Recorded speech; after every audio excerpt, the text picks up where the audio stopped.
Nano प्रौद्योगिकी का अर्थ क्या है ये समझते हैं सबसे पहले। तो ये शब्द है नैनो।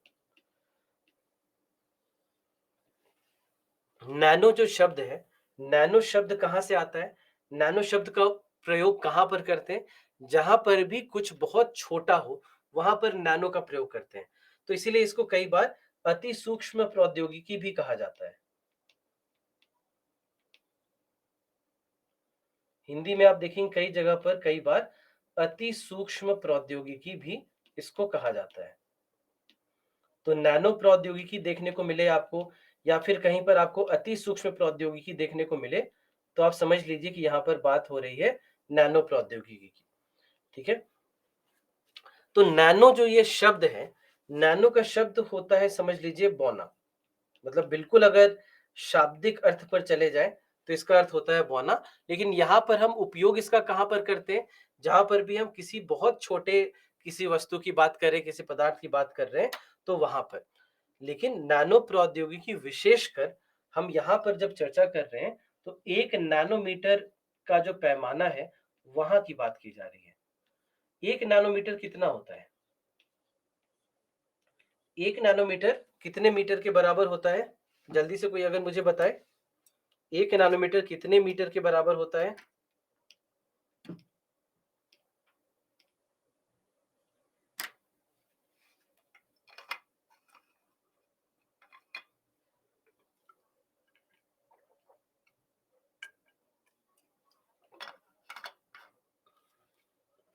हाँ, 10 पे पावर -9 है ना। ये 10 पे पावर -9 मीटर हम लोग लिखते हैं। अब ये जो 10 पे पावर -9 मीटर है, 10 पे पावर -9 मीटर का मतलब क्या हुआ? कुछ ऐसा। 1 2 3 4 5 6 7 8 9 ये हो गया। इसको कहेंगे क्या? ये हो गया हमारा 1 नैनोमीटर। ठीक है? ये हो गया 1 नैनोमीटर। तो जितने भी पदार्थ या जितने भी कण 1 से 100 नैनोमीटर के बीच होते हैं, 1 से 100 नैनोमीटर के बीच के जो भी पदार्थ या कण होते हैं, उनको हम लोग नैनो कण या नैनो पदार्थ कह सकते हैं। और इसीलिए यहां से जुड़ी हुई जो विज्ञान है उसको कहा जाएगा नैनो विज्ञान। यहां से जुड़ा हुआ जो जुड़ी हुई जो प्रौद्योगिकी है उसको कहा जाएगा नैनो प्रौद्योगिकी। तो नैनो प्रौद्योगिकी का मतलब क्या हुआ कि हम 1 से 100 नैनोमीटर के पैमाने पर जितने भी पदार्थ हैं उसका जब अध्ययन करते हैं, ये जो सारे कण हैं उनका जब अध्ययन करते हैं, तो उसको हम लोग क्या कहेंगे? उसको हम लोग नैनो विज्ञान या नैनो प्रौद्योगिकी कह सकते हैं। ठीक है? तो 1 से 100 नैनोमीटर के बीच। अब यहां पर इतना क्या विशेष है कि हमको नैनो जो हमारा पैमाना है उसके लिए अलग से एक विज्ञान बनाना पड़ गया। आखिर माइक्रो विज्ञान क्यों नहीं है? मिली विज्ञान क्यों नहीं है? मिलीमीटर भी होता है, माइक्रोमीटर भी होता है, नैनोमीटर भी होता है। तो माइक्रोमीटर और मिलीमीटर पर हमने क्यों नहीं ध्यान दिया? नैनोमीटर की ऐसी क्या विशेषता है कि नैनोमीटर को लेकर के पूरा एक अलग से हमें एक शाखा हमें हमें बनानी पड़ गई, जिसमें बैठ करके लोग इंजीनियरिंग कर जाते हैं, बैठ करके लोग अपना मास्टर्स कर जाते हैं, पीएचडी कर जाते हैं इस एक क्षेत्र पर, इस एक शाखा पर। तो नैनो प्रौद्योगिकी में ऐसा विशेष क्या है? इस बात को समझते हैं। नैनो जो स्तर होता है, नैनो पैमाना जो होता है, यहां पर आकर पहली बार हमें किसी भी पदार्थ के गुण नजर आने शुरू होते हैं। ठीक है? ये एक ऐसा पैमाना होता है जहां पर पहली बार हमें गुण नजर आने शुरू होते हैं किसी भी पदार्थ के। अब जैसे उदाहरण मैं यदि दूं आपको, तो इसके नीचे क्या होगा? सबसे नीचे क्या होता है आपको पता है कि इलेक्ट्रॉन प्रोटॉन न्यूट्रॉन है। अब इलेक्ट्रॉन प्रोटॉन न्यूट्रॉन से मिल करके बनता है एक परमाणु, यानी एटम। परमाणुओं का जो समूह होता है वो मिलकर के बनाता है एक अणु, यानी मॉलिक्यूल। तो ये जो अणु बनता है, अणु के बनने के साथ ही हम देखते हैं कि किसी भी पदार्थ में जो उसके विशेष गुण होते हैं वे वहां पर आना शुरू होते हैं। उदाहरण यदि मैं आपको दूं, मान लीजिए कि हमारे पास है हाइड्रोजन,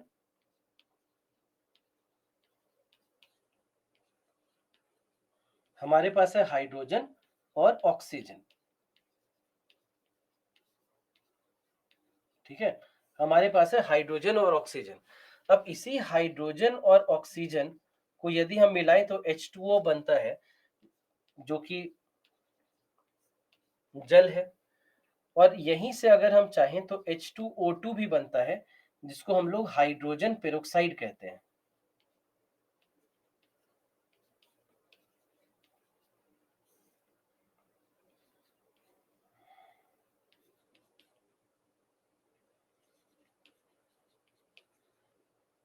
ठीक है, हाइड्रोजन पेरोक्साइड कहते हैं। तो जल में और हाइड्रोजन पेरोक्साइड में, दोनों में हाइड्रोजन और ऑक्सीजन ही है, और कुछ नहीं है। अंतर दोनों में क्या है कि हाइड्रोजन पेरोक्साइड में एक अतिरिक्त ऑक्सीजन है, बस इतना ही, एक अतिरिक्त ऑक्सीजन है। अब इस एक अतिरिक्त ऑक्सीजन के होने के कारण हाइड्रोजन पेरोक्साइड के जो गुण हैं वो पूर्णतः अलग हो जाते हैं। ठीक है, पूर्णतः अलग हो जाते हैं। और यहाँ पर हमें क्या देखने को मिलता है कि जल के जो गुण हैं वो बिल्कुल अलग हैं, और हाइड्रोजन पेरोक्साइड के जो गुण हैं वो बिल्कुल अलग हैं। दोनों बिल्कुल अलग हो जाते हैं एक दूसरे से, केवल एक अतिरिक्त ऑक्सीजन होने के कारण। हाइड्रोजन पेरोक्साइड का उपयोग कहाँ करते हैं? इसका उपयोग एक एंटीसेप्टिक के रूप में किया जाता है। इसका एक ऑक्सीडाइजर के रूप में हम उपयोग करते हैं। कई सारे कई सारे जो उत्पाद हैं उनको बनाने में इनका उपयोग किया जाता है। तो अलग-अलग प्रकार से इनका उपयोग हम कर सकते हैं। ये काफ़ी ज़्यादा अ, अभिक्रियात्मक होते हैं, रिएक्टिव होते हैं, तो उसके कारण इनका उपयोग कई जगह पे किया जाता है। जल का उपयोग कहाँ करते हैं, ये तो मैं आपको क्या ही बताऊँ, आप सबको पता तो है ही। तो जल तो हमारे जीवन का आधार है, हाइड्रोजन पेरोक्साइड नहीं है। जल को हम पी सकते हैं, हाइड्रोजन पेरोक्साइड को पीने का कृपया प्रयास ना करें। तो तो जल और हाइड्रोजन पेरोक्साइड के बीच में केवल एक ही अंतर है, वो है एक अतिरिक्त ऑक्सीजन, और उतने ही में इनकी दुनिया बदल जाती है। केवल एक एक अतिरिक्त ऑक्सीजन होने के कारण। नहीं तो अ, हाइड्रोजन और ऑक्सीजन, ये जहां भी हो, हाइड्रोजन और ऑक्सीजन के कुछ विशेष गुण हैं, लेकिन आपस में जब मिलते हैं तो बिल्कुल अलग हो जाते हैं। तो यहाँ पर पहली बार इसीलिए ध्यान रखिएगा कि यहाँ पर हमें क्या देखने को मिलता है कि इस पैमाने पर जब हम आते हैं, यानी कि नैनो पैमाने पर जब हम आते हैं, तो ये अणु का पैमाना है। चलिए, यहाँ पर तो हाइड्रोजन और ऑक्सीजन मिल रहा था तब जाकर के ऐसे कुछ पदार्थ हमें देखने को मिले। केवल अगर मैं कार्बन की ही बात करूं, मान लीजिए केवल मैं कार्बन की ही बात करूं, केवल मैं कार्बन की ही बात करूं, तो कार्बन के बारे में हमने देखा कि कोयले में भी केवल कार्बन होता है। हीरा जो होता है, इतना चमकदार और इतना महंगा पत्थर, हीरा भी केवल कार्बन है और कार्बन के अलावा कुछ नहीं है। और ग्रेफाइट, ग्रेफाइट में भी केवल कार्बन होता है। तो सब में केवल कार्बन ही है, सब में केवल कार्बन ही है, कार्बन के अलावा कुछ नहीं है। लेकिन सबके गुण बिल्कुल ही अलग हैं। तो वहां पर तो फिर भी ऐसा था कि हाइड्रोजन और ऑक्सीजन के मिलने के बाद कुछ गुण आ रहे थे। यहाँ तो केवल और केवल कार्बन है। कार्बन के बने हुए ये तीनों संरचनाएं हैं, और तीनों संरचनाएं जो हैं कितनी अलग हैं, तीनों के गुण कितने अलग हैं। इनको क्या कहा जाता है? ये जो कार्बन के विभिन्न प्रकार हैं, इनको क्या कहा जाता है? पढ़ा होगा आपने, याद है अगर तो बताइए।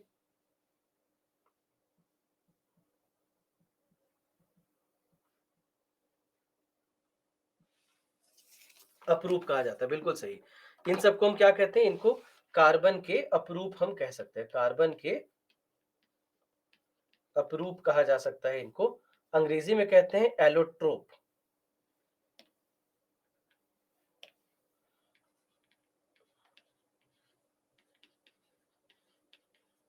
तो ये सारे कार्बन के अपरूप हैं। तो कार्बन के इतने सारे अपरूप हमें देखने को मिलते हैं। अब तो सब में केवल कार्बन है, बना कहां पर? नैनो पैमाने पर आकर। तो नैनो स्तर जो होता है, नैनो स्तर इसीलिए इतना विशेष है क्योंकि यहां पर आकर पहली बार पदार्थ के जो विशिष्ट गुण होते हैं वो पहली बार नजर आना शुरू होते हैं। इसके पहले वो अपने परमाणु स्तर पर जब थे, परमाणु रूप में जब थे, तो वहां पर उनमें विशेष गुण नहीं होते, वहां पर वो सब एक प्रकार के होते हैं। लेकिन यहाँ पर आकर के जब वो अणु बनाते हैं, मॉलिक्यूल जब बनाते हैं, तब जाकर के इनके अंदर ये विशिष्ट गुण आना शुरू होता है, और इसलिए नैनो प्रौद्योगिकी इतना महत्वपूर्ण है, क्योंकि नैनो टेक्नोलॉजी पर आकर यानी नैनो स्तर पर आकर पहली बार ये सारे विशिष्ट विशिष्ट गुण हमारे सामने प्रकट होना शुरू करते हैं। तो अब यहाँ पर इसीलिए याद रखें कि ये जो नैनो शब्द है इसका उद्भव लैटिन शब्द डॉर्फ से हुआ है। तो डॉर्फ यानी वामन यानी बौना, तो वहां पर से हुआ, इसीलिए जो जो भी छोटा होता है वहां पर नैनो शब्द का प्रयोग करते हैं। जैसे हमने नैनो उपग्रह की बात की, तो नैनो उपग्रह वैसे उपग्रह हैं जो कि काफी छोटे उपग्रह हैं, जिनका जो कुल भार है बस 1 से लेकर 15-20 किलो तक का है। तो अ, इसलिए यहाँ पर याद रखेंगे कि यहाँ पर कैसे नैनो प्रौद्योगिकी यहाँ पर आ जाती है। तो नैनो प्रौद्योगिकी विज्ञान की एक शाखा है जो कि नैनो स्केल, नैनो पैमाना 1 से 100 मीटर में सूक्ष्म कणों का अध्ययन करती है। तो इसलिए यहाँ पर इस बात को ध्यान रखेंगे। अब ये अगर देखिए तो ये पैमाना हो जाता है, ये स्तर हो जाता है, ये सारे जो यहाँ पर आपको कण देखने को मिल रहे हैं, इसी को आप नैनो स्तर कहते हैं।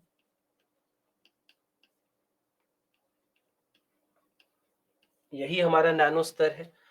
तो जो भी आप अब देख लीजिए कि अगर बाकियों की तुलना में देखें, तो एक विषाणु की भी तुलना में, हमारे कोशिकाओं की तुलना में, सबकी तुलना में ये काफी छोटे होते हैं, लगभग 1000 गुना छोटा होते हैं।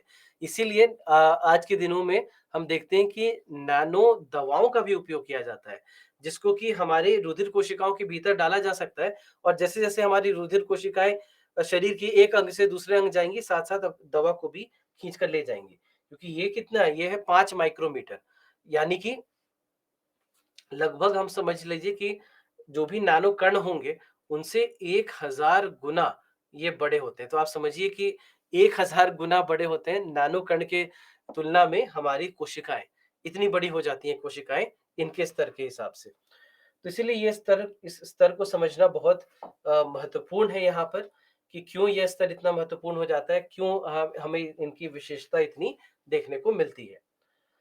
अब यहाँ पर अगर एक छोटे से इतिहास की बात करें कि आखिर हमें ये इस स्तर के बारे में समझ में आया कैसे, कहाँ से इसके बारे में चर्चाएं शुरू हुई, तो इसके लिए सबसे पहले 1959 एक बहुत ही महत्वपूर्ण साल माना जाता है।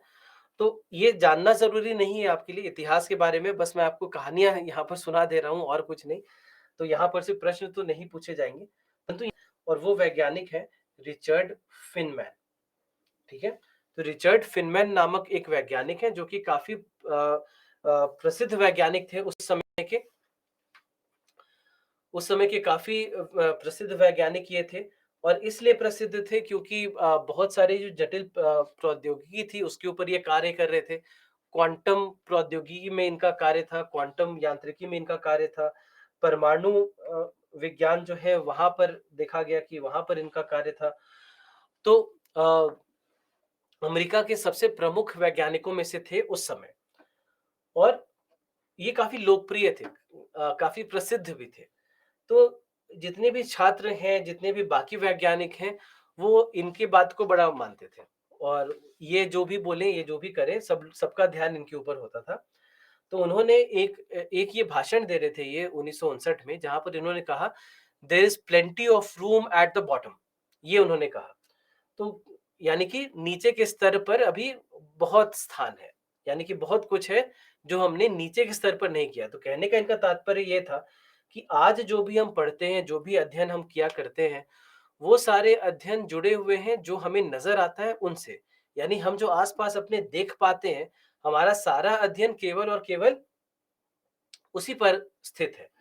लेकिन अगर हम उससे एक स्तर नीचे जाएं, तो वहां पर हमें एक नई दुनिया देखने को मिलेगी, ये कहने का तात्पर्य था।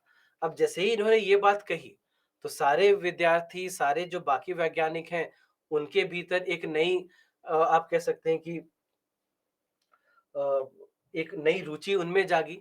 तो उनको लगा कि चलो हम भी करके देखते हैं, तो इसके ऊपर चर्चा बढ़ने लग गई, इसके ऊपर अध्ययन बढ़ने लग गया, और धीरे धीरे हम देखते हैं कि इस पूरी शाखा का अब विकास होना शुरू होता है। और क्योंकि रिचर्ड फिनमैन इतने प्रसिद्ध थे, तो सब लोग फिर इसके पीछे लग गए।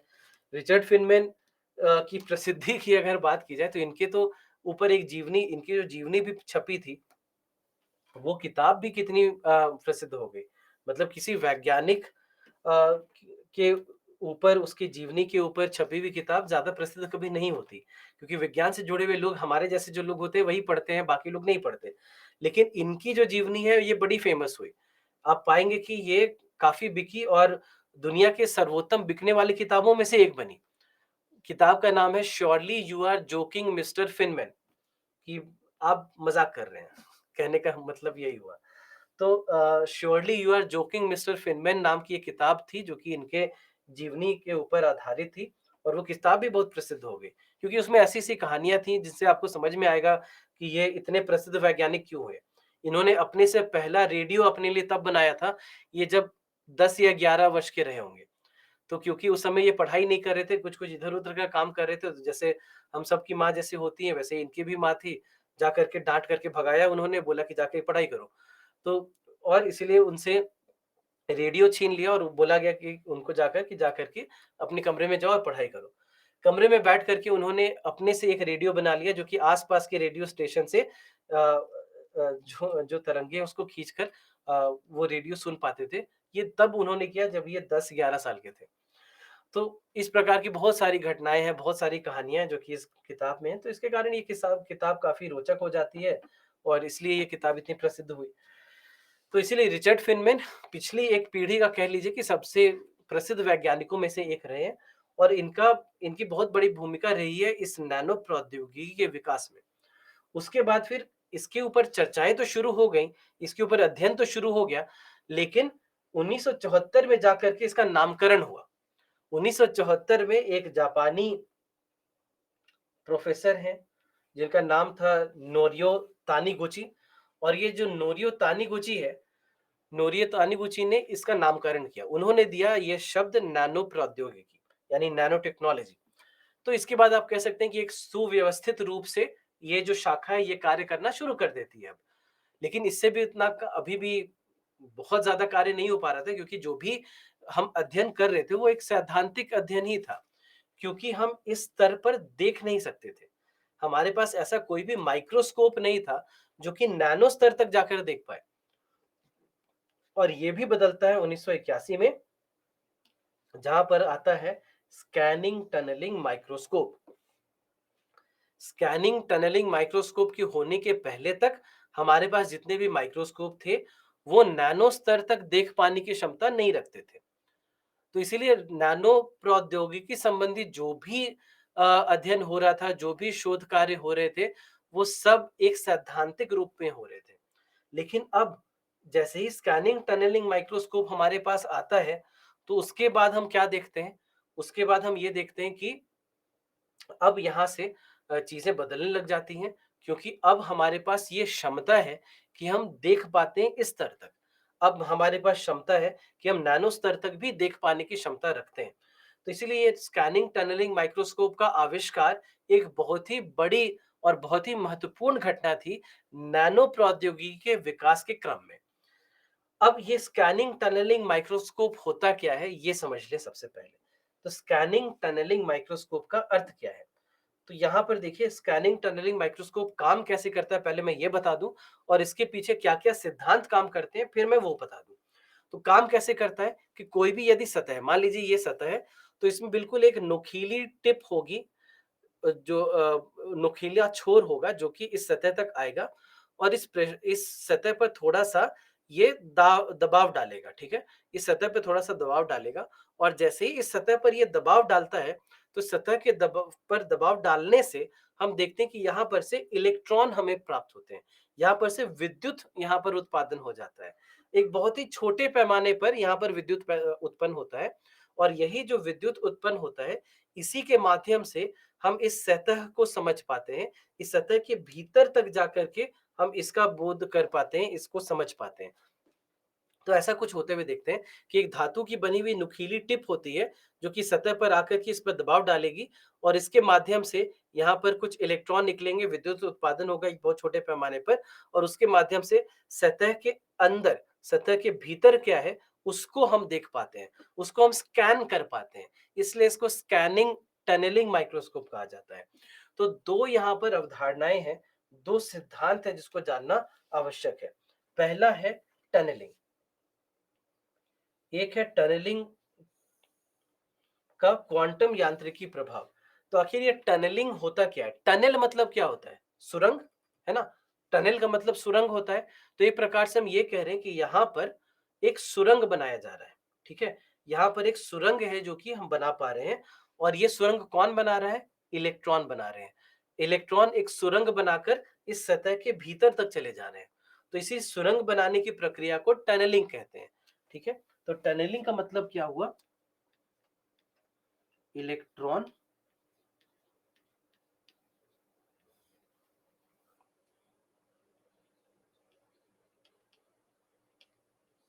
पदार्थ की सतह के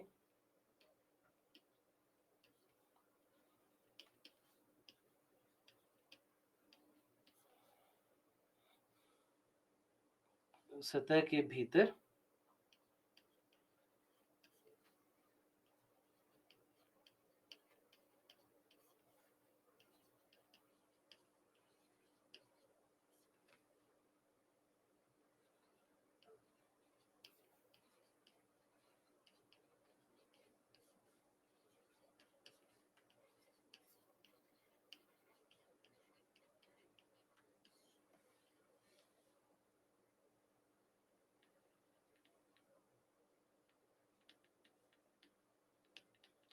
ठीक है? तो इलेक्ट्रॉन पदार्थ की सतह के भीतर एक सुरंग बनाकर इस पदार्थ का विश्लेषण करते हैं। इस प्रक्रिया को, इस सिद्धांत को हम टनलिंग कहते हैं। तो सुनने में बड़ा अजीब लगता है कि इलेक्ट्रॉन इसके अंदर एक सुरंग बना लेंगे और सुरंग बना करके इसके अंदर चले जाएंगे और उस पदार्थ का विश्लेषण कर पाएंगे। तो ऐसा होना संभव होता है।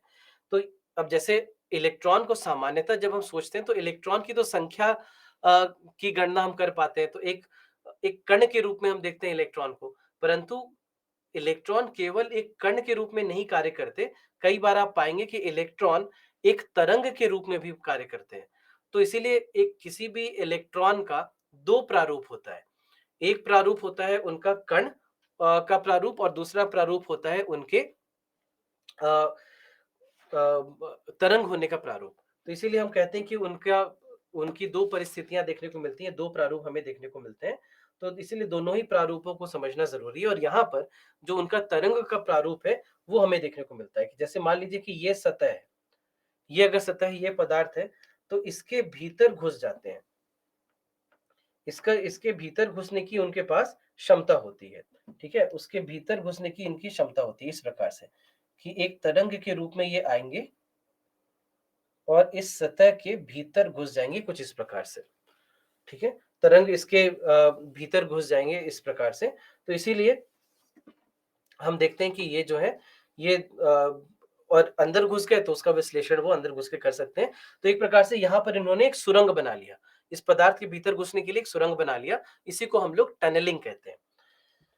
दूसरा जो प्रभाव है, दूसरा जो प्रभाव है जो कि यहाँ पर बहुत महत्वपूर्ण हो जाता है, उसको हम लोग कहते हैं पीजो इलेक्ट्रिक प्रभाव, ठीक है? पीजो इलेक्ट्रिक प्रभाव।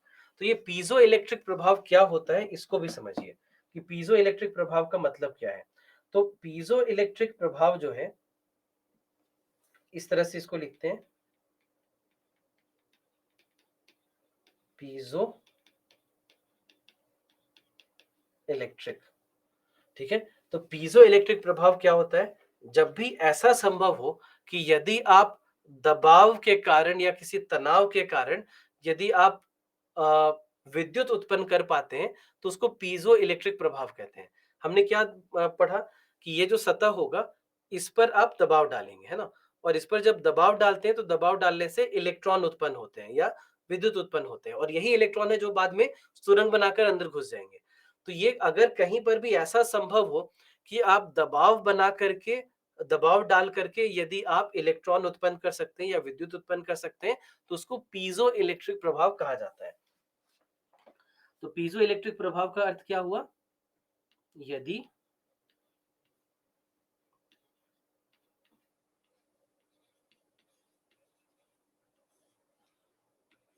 यांत्रिक दबाव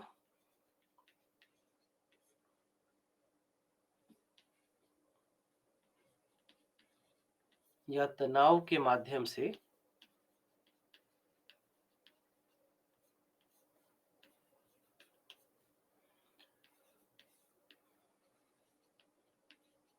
विद्युत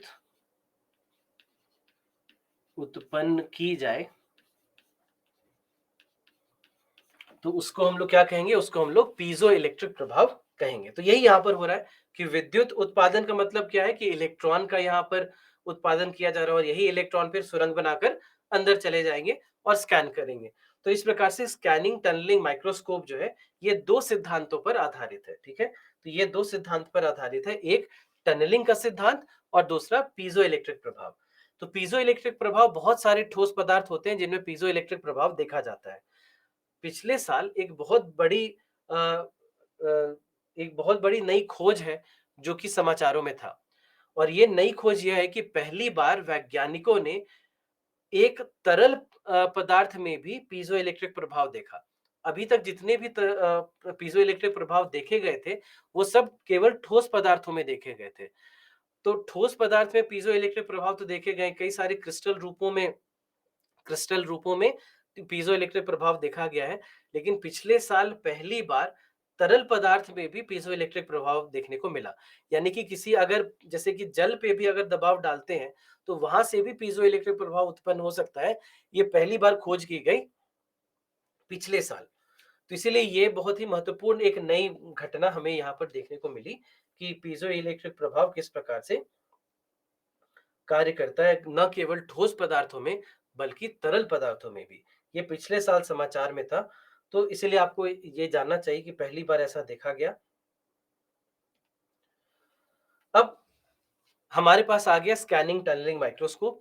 अब ये स्कैनिंग टनलिंग माइक्रोस्कोप के की मदद से अब नए नए पदार्थ हमें देखने को मिल गए, नए नए कण हमें नए नए कणों की खोज होने लग गई जो अभी तक हमारे लिए अदृश्य थे। अभी तक जो हमारे लिए अदृश्य था अब वो हमारे लिए अदृश्य नहीं रहा। और पहली जो खोज हुई थी वो थी फुलेरीन।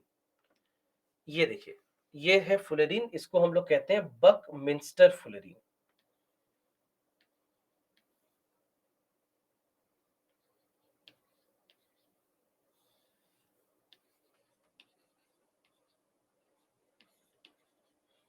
बकमिंस्टर फुलेरीन इसको कहा जाता है।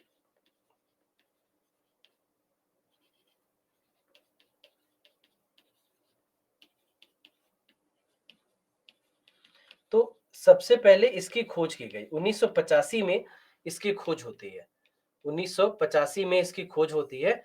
और 1985 में इसकी खोज हुई और बाद में 1995 में इसी खोज के लिए नोबेल पुरस्कार भी दिया गया।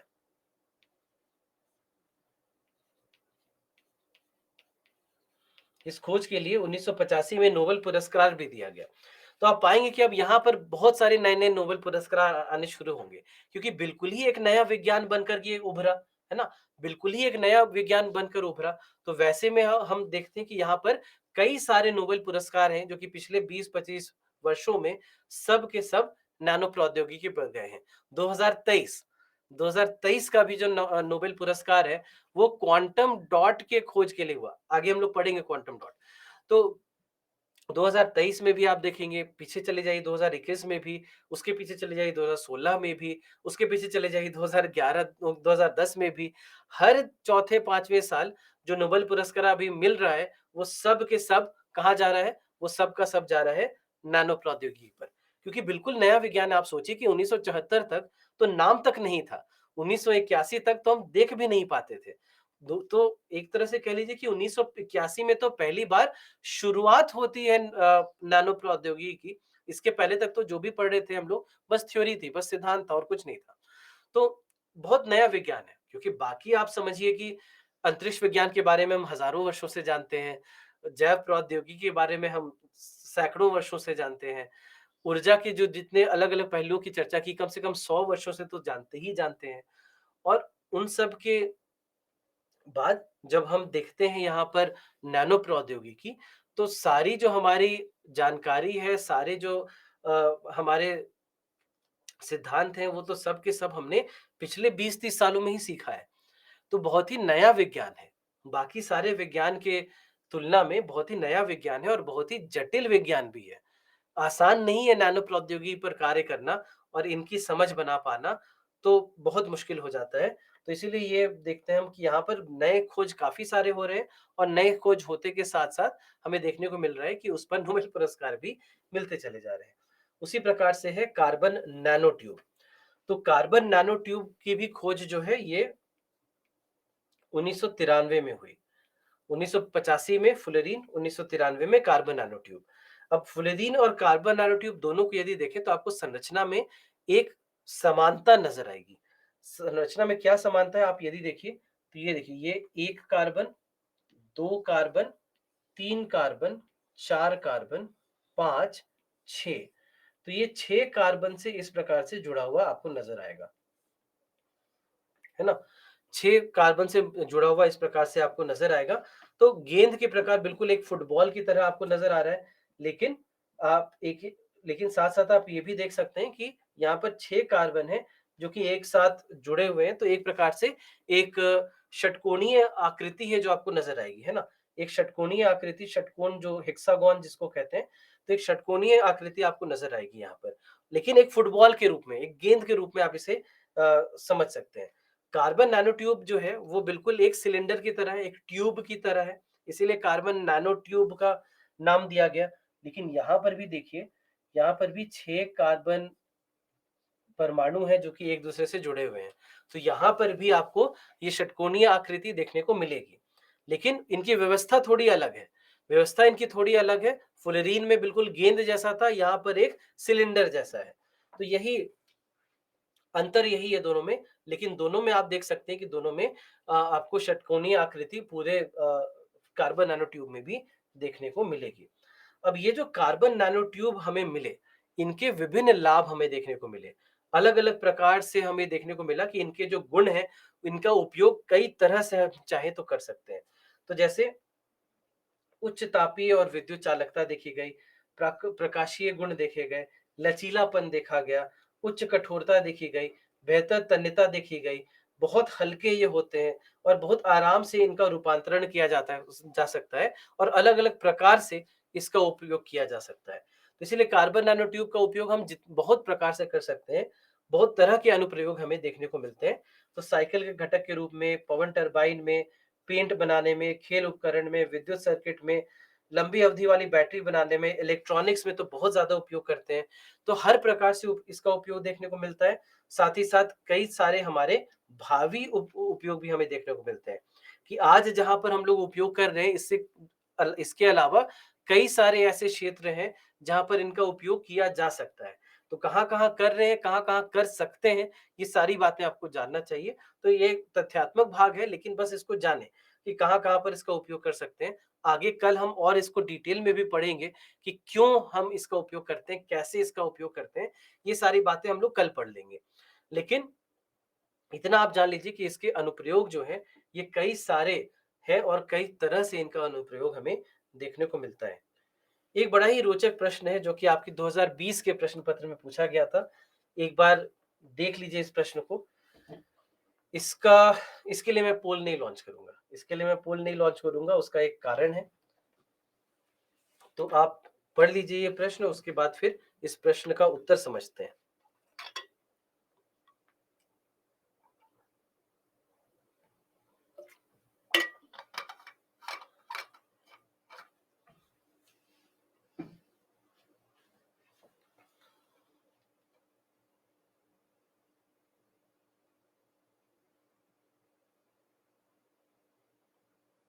चलिए, तो मैं आपको ये प्रश्न बता दूं। कार्बन नैनो ट्यूब के संदर्भ में निम्नलिखित कथनों पर विचार कीजिए। पहला है, इनको मानव शरीर में औषधियों और प्रतिजनों के वाहक के रूप में प्रयुक्त किया जा सकता है। तो कर सकते हैं कि नहीं? बिल्कुल कर सकते हैं। क्यों कर सकते हैं? याद कीजिए हमने क्या पढ़ा कि हमारी जो कोशिकाएं होती हैं, जैसे रुधिर कोशिकाएं जो रेड ब्लड सेल्स होती हैं, वो लगभग 1000 गुना 1000 गुना ज्यादा बड़ी होती हैं किसी भी नैनो पदार्थ से।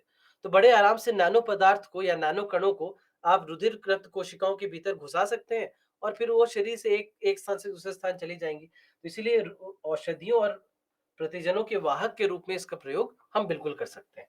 ये बिल्कुल सही है। दूसरा है, इनको मानव शरीर के क्षतिग्रस्त भाग के लिए कृत्रिम रक्त कोशिकाओं के रूप में बनाया जा सकता है। तो क्या हम कृत्रिम रक्त कोशिकाओं के रूप में बना सकते हैं? जा सकता है कि नहीं, पूछा जा सकता है, पूछा जाए गया है यहाँ पर। तो जहां भी सकता है आ जाए, इसका गलत होना बड़ा मुश्किल है, क्योंकि यदि आप कहते हैं कि बनाया नहीं जा सकता, तो उसके लिए आपके पास एक कोई कारण होना चाहिए कि आप क्यों कह रहे हैं कि हम नहीं कर सकते। अभी नहीं कर रहे हो ये बात अलग है, कि क्या वर्तमान में ऐसा किया गया है? नहीं, वर्तमान में अभी तक हम ऐसा नहीं कर पाए। लेकिन क्या भविष्य में हम कर पाएंगे? हो सकता है कर पाए, हो सकता है नहीं कर पाए। तो ये भविष्य के बारे में ये भविष्यवाणी करना तो हमारे लिए मुश्किल हो जाता है। तो वैसे में क्या हम कर सकते हैं? संभव है कि कर सकते हैं, क्योंकि उसके ऊपर कार्य तो हम आज भी करने की कोशिश कर ही रहे हैं। और यहाँ पर इसको हम लोग ऊतक अभियंत्रिकी ऊतक अभियांत्रिकी का एक भाग मानते हैं। यानी टिश्यू इंजीनियरिंग इसको कहा जाता है। तो टिश्यू इंजीनियरिंग का एक भाग इसे माना जाता है, ठीक है। अब यहाँ पर हम क्या देखते हैं? यहाँ पर हमें यह देखने को मिलता है कि यहाँ पर इसीलिए क्योंकि जा सकता है पूछा गया है। अगर यही होता कि क्या बनाया गया है, तो वो कहते नहीं, नहीं बनाया गया है। तीसरा, इसका जैव रासायनिक संवेदकों में उपयोग किया जा सकता है, कर सकते हैं। और ये भी हम कर चुके भी हैं। ये नासा द्वारा ऐसा किया भी गया है। तो हमने देखा है कि नासा ने ये किया है, और वर्ष 2019 में इन्होंने किया भी था। उसके पहले वर्ष 2016 में भी उन्होंने किया था। तो ये भी करना संभव है। चौथा है, कार्बन नैनो ट्यूब जैव निम्नीकरणीय होते हैं, यानी बायोडिग्रेडेबल होती हैं। अब ये बात यहाँ पर मुझे नहीं बची। अगर मुझे पूछा जाए कि क्या ये जैव निम्नीकरणीय होती हैं, मैं कहूंगा नहीं होती। क्यों? क्योंकि ये इनकी जो संरचना होती है, ये काफी स्थिर संरचना होती है। काफी स्थिर संरचना होती है, बहुत आसानी से इन्हें तोड़ा नहीं जा सकता। इन्हें तोड़ने के लिए इनको बहुत ऊंचे तापमान पर जाकर के गर्म करना पड़ता है, तब जाकर के ये टूटते हैं, नहीं तो ये टूटते भी नहीं है। अब वैसे में आप कहिएगा कि ये टूट जाए और ये आसानी से टूट जाए, तो इतना आसान नहीं होता कि ये आसानी से टूट जाए। तो इसीलिए ये कहना गलत हो, मतलब मेरे हिसाब से ये कहना गलत होगा कि ये जैव निम्नीकरणीय होती हैं, क्योंकि जब कार्बन नैनो ट्यूब को नष्ट करने के लिए, इनके कणों को नष्ट करने के लिए हमें भस्मीकरण करना पड़ता है। भस्मीकरण की प्रक्रिया होती है, जिसको हम इंसिनरेशन भी कहते हैं। इंसिनरेशन की प्रक्रिया होती है, जिसमें आप इसको लगभग 800 डिग्री सेल्सियस तक ले जाकर के गर्म करते हैं, तब जाकर के आप इनके कणों को तोड़ते हैं। अब वैसे में यदि ये कहा जाए कि ये जैव निम्नीकरणीय है, तो इतना हमें भार क्यों उठाना पड़ेगा कि 800 डिग्री सेल्सियस तक ले जाकर के गर्म करें और तब नष्ट कर पाएंगे। तब तो कोई सूक्ष्मजीवी ही ऐसा होता जो कि इसे नष्ट कर जाता। तो मेरे हिसाब से यदि मुझे पूछा जाए, तो मैं कहूंगा कि यह है गलत। मुझसे अगर आप पूछें, तो इसका उत्तर होना चाहिए था 1, 2 और 3। अब दिक्कत क्या है कि यहाँ पर ए बी सी डी में से कहीं पर 1, 2 और 3 नहीं दिया गया है। इसका उत्तर यूपीएससी ने जो उत्तर दिया था वो था सी। ये है यूपीएससी द्वारा दिया गया उत्तर। इसीलिए मैं यहां पर बता दे रहा हूं आपको कि यूपीएससी ने ये उत्तर दिया है सी। मैं मानता हूं कि सी गलत है। अब अब तो ये 2020 का प्रश्न हो गया, अब हम लोग क्या ही कर सकते हैं इसके ऊपर। लेकिन अगर मुझसे पूछा जाए, तो मैं कहूंगा कि ये चौथा कथन गलत है। चौथे कथन को मैं गलत नहीं मानते हैं। अगर मान लीजिए कि ये होती है की जगह पे हो सकती है लिखा जाता, तो भी मैं इसे सही मान लेता, और तब भी उत्तर जो है वो डी हो जाता। तब भी उत्तर सी नहीं हो पाता। यहाँ पर ये कह रहे हैं कि दूसरा कथन गलत है। दूसरा कथन गलत होने का मतलब क्या हुआ कि आप कह रहे हैं कि ये कभी नहीं कर सकते। मतलब आज नहीं कर रहे अलग बात है, अगले 100 साल में भी नहीं कर पाएंगे। इतना कैसे आप जानते हैं? आपको इतना भरोसा कैसे है वैज्ञानिकों पर पूरे विश्व के, कि वैज्ञानिक अगले 10, 15, 20 साल छोड़िए, अगले 100 साल में भी ऐसा नहीं कर पाएंगे? तो ये कहना गलत है। पता नहीं क्यों ऐसा उत्तर इन्होंने दिया है, लेकिन यही है जो है आधिकारिक उत्तर जो मिला है हमें, वो यही है। और और क्यों ऐसा उत्तर है, जिन्होंने क्वेश्चन सेट किया वही जाने। मैं उनसे मिलना चाहूँगा, पूछना चाहूँगा कि आखिर क्या आधार था आपका ये उत्तर देने का, लेकिन उन्होंने तो यही उत्तर दिया है। तो आद इसीलिए मैं आपको यहाँ पर मैंने स्पष्ट कर दिया है कि ये उत्तर यूपीएससी ने दिया है, ये है मेरा उत्तर। चलिए ठीक है, तो अब ख़ैर पूछ दिया तो क्या करें? यही था जो उन्होंने पूछा। तो चलिए आज की इस कक्षा को यहीं पर रोकते हैं। आगे ग्राफ़ीन के बारे में और बाकी नैनो प्रौद्योगिकी के बारे में आगे हम पढ़ेंगे और उसके बाद फिर रोबोटिक्स और आर्टिफ़िशियल इंटेलिजेंस के बारे में भी कल हमारी चर्चा होगी। तो ये सारी चीज़ें हैं जो हम लोग कल की कक्षा में देखेंगे। आपको मैं आज का लीडर बोर्ड भी दिखा देता हूँ। ये रहा आज का लीडर बोर्ड। और अगर आपको कोई भी डाउट है, कुछ अगर आप पूछना चाहें, कुछ अगर बच गया हो तो एक बार पूछ लें अभी।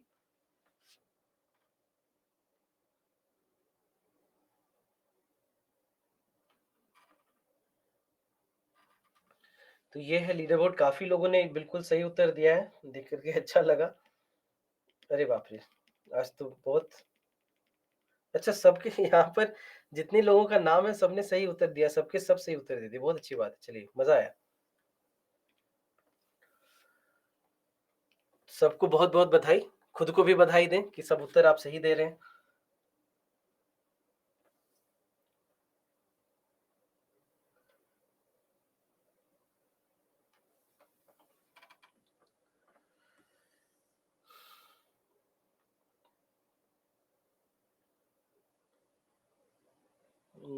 कोई भी प्रश्न है तो बताइए?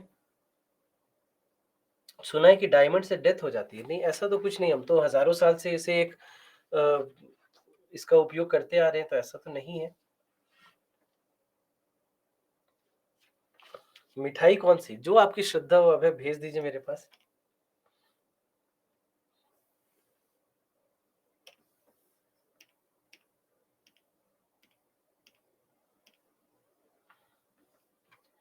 ठीक है, तो लगता है और कोई प्रश्न नहीं है। क्लोथ में पूछ रहे हैं कि क्लोथिंग के बारे में हम लोग कल पढ़ लेंगे। कैसे कपड़ों में कैसे नैनो प्रौद्योगिकी का उपयोग करते हैं, ये हम लोग कल पढ़ेंगे। तो इसलिए अभी मैंने उसके बारे में आपको डिटेल में नहीं बताया है।